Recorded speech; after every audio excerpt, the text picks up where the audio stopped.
Deuxième livre des rois, chapitre 22. Josias était âgé de 8 ans lorsqu'il commença de régner, et il régna 31 ans à Jérusalem, et le nom de sa mère était Jédida, fille d'Adaïa de Botskat. Et il fit ce qui est droit aux yeux de l'Éternel, et marcha dans toute la voie de David son père, et ne s'en écarta ni à droite, ni à gauche. Et il arriva la 18e année du roi Josias, que le roi envoya Shaphan, le scribe, fils d'Atsalia, fils de Meshulam, à la maison de l'Éternel, disant « Monte vers Ilkija, le grand sacrificateur, et qu'on relève l'argent qui a été apporté dans la maison de l'Éternel, et que les gardiens du seuil ont recueilli de la part du peuple, et qu'on le remette en la main de ceux qui font l'ouvrage, qui sont préposés sur le travail dans la maison de l'Éternel, et que ceux-ci le remettent à ceux qui font l'ouvrage dans la maison de l'Éternel, pour réparer les brèches de la maison, aux charpentiers et aux constructeurs et aux maçons, et afin d'acheter des bois et des pierres de taille pour réparer la maison. Toutefois, qu'on ne compte pas avec eux l'argent remis entre leurs mains, car ils agissent avec fidélité. Et Ilkija, le grand sacrificateur, dit à Shaphan le scribe, « J'ai trouvé le livre de la loi dans la maison de l'Éternel. » Et Ilkija donna le livre à Shaphan, et il le lut.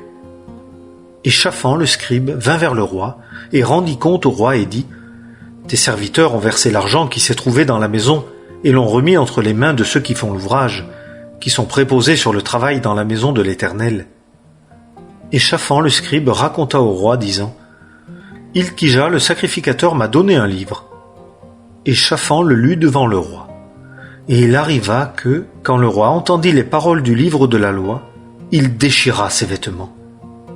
Et le roi commanda à Ilkija le sacrificateur, et à Akikam, fils de Shaphan, et à Akbor, fils de Miché, et à Shaphan le scribe, et à Asaïa, serviteur du roi, disant, « Allez, consultez l'Éternel pour moi, et pour le peuple, et pour tout Juda, touchant les paroles de ce livre qui a été trouvé. Car grande est la fureur de l'Éternel, qui s'est allumée contre nous, parce que nos pères n'ont pas écouté les paroles de ce livre, pour faire selon tout ce qui y est écrit pour nous. » Et Ilkija le sacrificateur, et Akikam, et Akbor, et Shaphan, et Asaïa, allèrent vers Hulda la prophétesse, femme de Shalom, fils de Tikva, fils de Arkas, qui avait la garde des vêtements. Et elle habitait à Jérusalem, dans le second quartier de la ville. Et ils lui parlèrent. Et elle leur dit, « Ainsi dit l'Éternel, le Dieu d'Israël. Dites à l'homme qui vous a envoyé vers moi, Ainsi dit l'Éternel. Voici, je fais venir du mal sur ce lieu et sur ses habitants, toutes les paroles du livre qu'a lu le roi de Juda. Parce qu'ils m'ont abandonné et qu'ils ont brûlé de l'encens à d'autres dieux, pour me provoquer à colère par toute l'œuvre de leurs mains, ma fureur s'est allumée contre ce lieu, et elle ne s'éteindra point. Et au roi de Juda qui vous a envoyé pour consulter l'Éternel, vous lui direz ainsi, « Ainsi dit l'Éternel, le Dieu d'Israël, quant aux paroles que tu as entendues. Parce que ton cœur a été sensible, et que tu t'es humilié devant l'Éternel, quand tu as entendu ce que j'ai prononcé contre ce lieu et contre ses habitants, savoir qu'il serait livré à la destruction et à la malédiction, et parce que tu as déchiré tes vêtements, et que tu as pleuré devant moi. Moi aussi j'ai entendu, dit l'Éternel. C'est pourquoi, voici, je vais te recueillir auprès de tes pères, et tu seras recueilli en paix dans tes sépulcres. Et tes yeux ne verront pas tout le mal que je fais venir sur ce lieu. » Et ils rapportèrent au roi cette parole. Deuxième livre des rois, chapitre 23.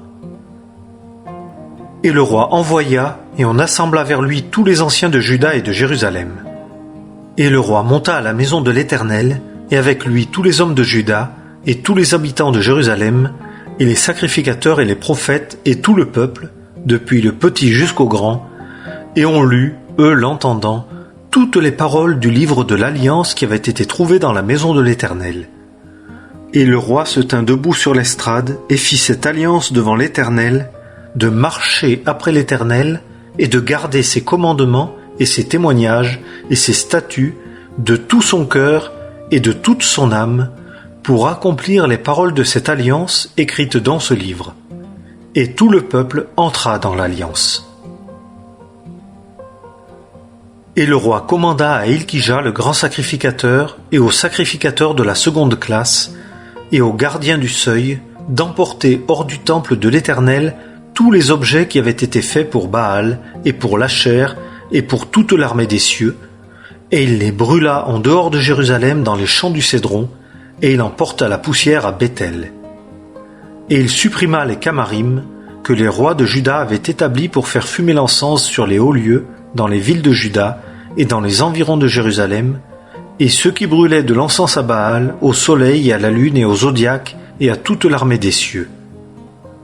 Et il fit emporter l'Achère hors de la maison de l'Éternel, hors de Jérusalem, dans la vallée du Cédron, et il la brûla dans la vallée du Cédron, et la réduisit en poussière, et en jeta la poussière sur les sépulcres des fils du peuple.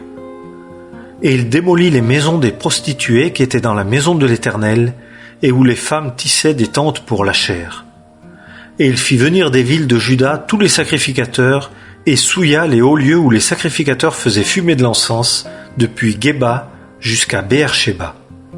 Et il démolit les hauts lieux des portes qui étaient à l'entrée de la porte de Josué, chef de la ville, et ceux qui étaient à la gauche d'un homme entrant dans la porte de la ville.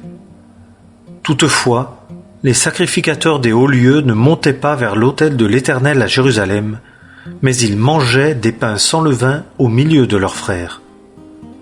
Et il souilla Tophet, qui est dans la vallée des fils de Hinnom, afin que personne ne fît passer par le feu son fils ou sa fille au Moloch.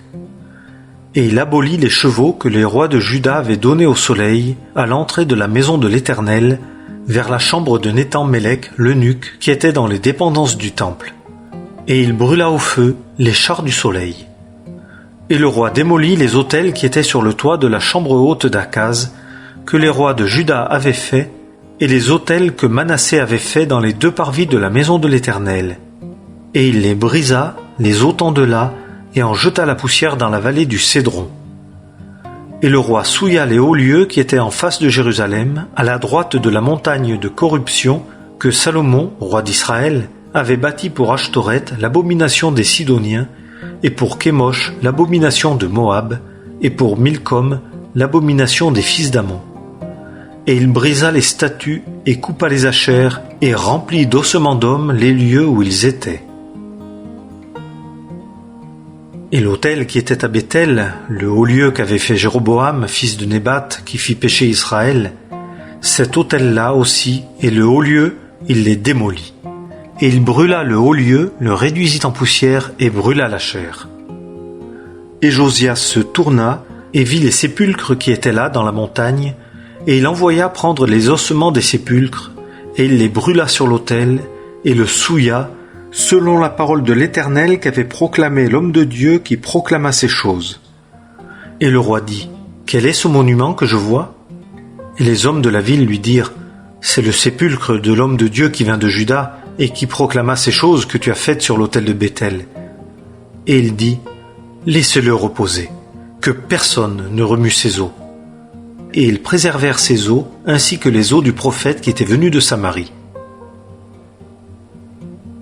Et Josias ôta aussi toutes les maisons des hauts lieux que les rois d'Israël avaient faites dans les villes de Samarie pour provoquer à colère l'Éternel. Et il leur fit selon tout ce qu'il avait fait à Béthel. Et il sacrifia sur les autels tous les sacrificateurs des hauts lieux qui étaient là, et il brûla des ossements d'hommes. Et il retourna à Jérusalem. Et le roi commanda à tout le peuple, disant, « Célébrez la Pâque à l'Éternel votre Dieu, comme il est écrit dans ce livre de l'Alliance. Car aucune Pâque n'avait été célébrée comme cette Pâque depuis les jours des juges qui ont jugé Israël, et durant tous les jours des rois d'Israël et des rois de Juda. Mais la 18e année du roi Josias, cette Pâque fut célébrée à l'Éternel dans Jérusalem. Et Josias extermina aussi les évocateurs d'esprit et les diseurs de bonne aventure et les théraphim et les idoles et toutes les abominations qui se voyaient dans le pays de Juda et à Jérusalem, afin d'effectuer les paroles de la loi écrites dans le livre que Hilkija, le sacrificateur, avait trouvé dans la maison de l'Éternel. Avant lui, il n'y eut pas de roi semblable à lui, qui se fût retourné vers l'Éternel de tout son cœur, et de toute son âme, et de toute sa force, selon toute la loi de Moïse. Et après lui, il ne s'en est pas levé de semblable à lui. Toutefois, l'Éternel ne revint point de l'ardeur de sa grande colère dont il était embrasé contre Juda, à cause de toutes les provocations par lesquelles Manassé l'avait provoqué. Et l'Éternel dit, « J'ôterai aussi Juda de devant ma face, comme j'ai ôté Israël. Et je rejetterai cette ville de Jérusalem que j'ai choisie, et la maison de laquelle j'ai dit, mon nom sera là. » Et le reste des actes de Josias, et tout ce qu'il fit, cela n'est-il pas écrit dans le livre des chroniques des rois de Juda? Dans ces jours, le pharaon Nécho, roi d'Égypte, monta contre le roi d'Assyrie, vers le fleuve Euphrate, et le roi Josias alla à sa rencontre. Et Nécho le tua à Megiddo dès qu'il le vit. Et de Megiddo, ses serviteurs l'emportèrent mort sur un char, et l'amenèrent à Jérusalem, et l'enterrèrent dans son sépulcre. Et le peuple du pays prit Joachaz, fils de Josias, et ils l'oignirent et le firent roi à la place de son père. Joachaz était âgé de 23 ans lorsqu'il commença de régner, et il régna 3 mois à Jérusalem. Et le nom de sa mère était Amutal, fille de Jérémie de Libna. Et il fit ce qui est mauvais aux yeux de l'Éternel, selon tout ce que ses pères avaient fait. Et le pharaon Nécho le lia à Riba, dans le pays de Hamath, pour qu'il ne régnât plus à Jérusalem. Et il imposa sur le pays une amende de 100 talents d'argent et d'1 talent d'or. Et le pharaon Nécho établit roi Éliakim, fils de Josias, à la place de Josias, son père, et changea son nom en celui de Jéhoïakim. Et il prit Joachaz, qui vint en Égypte, et y mourut. Et Jéhoïakim donna l'argent et l'or au pharaon. Seulement, il établit une taxe proportionnelle sur le pays pour donner l'argent selon le commandement du pharaon. Il exigea l'argent et l'or du peuple du pays, de chacun selon son estimation, pour le donner au pharaon Nécho. Jéhoïakim était âgé de 25 ans lorsqu'il commença de régner, et il régna 11 ans à Jérusalem, et le nom de sa mère était Zébudda, fille de Pédaïa de Ruma. Et il fit ce qui est mauvais aux yeux de l'Éternel, selon tout ce que ses pères avaient fait. Deuxième livre des rois, chapitre 24. En ces jours, Nebuchadnezzar, roi de Babylone, monta, et Jéhoïakim fut son serviteur pendant 3 ans. Et il se retourna et se révolta contre lui. Et l'Éternel envoya contre lui les bandes des Chaldéens, et les bandes des Syriens, et les bandes de Moab, et les bandes des fils d'Ammon, et il les envoya contre Juda pour le détruire, selon la parole de l'Éternel qu'il avait prononcée par ses serviteurs les prophètes. Certainement cela arriva par le commandement de l'Éternel contre Juda, pour l'ôter de devant sa face à cause des péchés de Manassé, selon tout ce qu'il avait fait, et aussi à cause du sang innocent qu'il avait versé, car il avait rempli Jérusalem de sang innocent.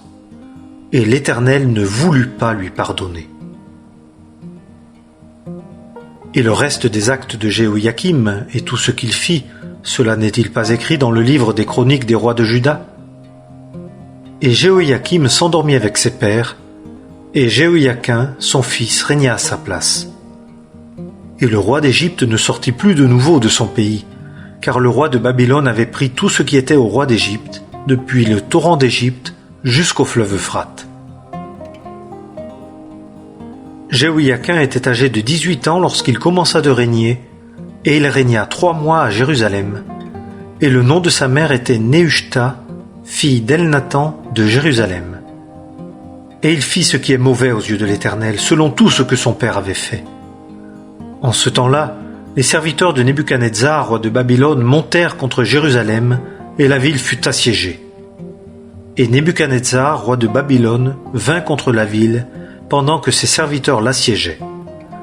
Et Jéhoïakim, roi de Juda, sortit vers le roi de Babylone, lui et sa mère et ses serviteurs et ses chefs et ses eunuques. Et le roi de Babylone le prit la 8e année de son règne.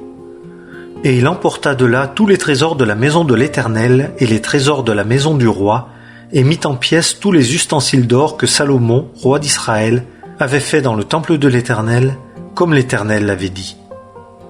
Et il transporta tout Jérusalem, et tous les chefs, et tous les hommes forts et vaillants, 10 000 captifs, et tous les charpentiers et les forgerons. Il ne demeura rien de reste que le peuple pauvre du pays. Et il transporta Jéhoïakin à Babylone, et la mère du roi, et les femmes du roi, et ses eunuques, et les puissants du pays.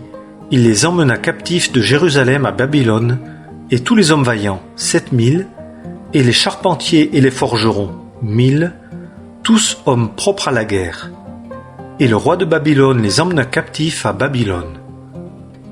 Et le roi de Babylone établit roi à la place de Jéhoïakin, Mathania, son oncle, et lui changea son nom en celui de Sédécias. Sédécias était âgé de 21 ans lorsqu'il commença de régner, et il régna 11 ans à Jérusalem, et le nom de sa mère était Amutal, fille de Jérémie de Libna. Et il fit ce qui est mauvais aux yeux de l'Éternel, selon tout ce que Jéhoïakim avait fait. Car, parce que la colère de l'Éternel fut contre Jérusalem et contre Juda, jusqu'à les rejeter de devant sa face, Sédécias se révolta contre le roi de Babylone.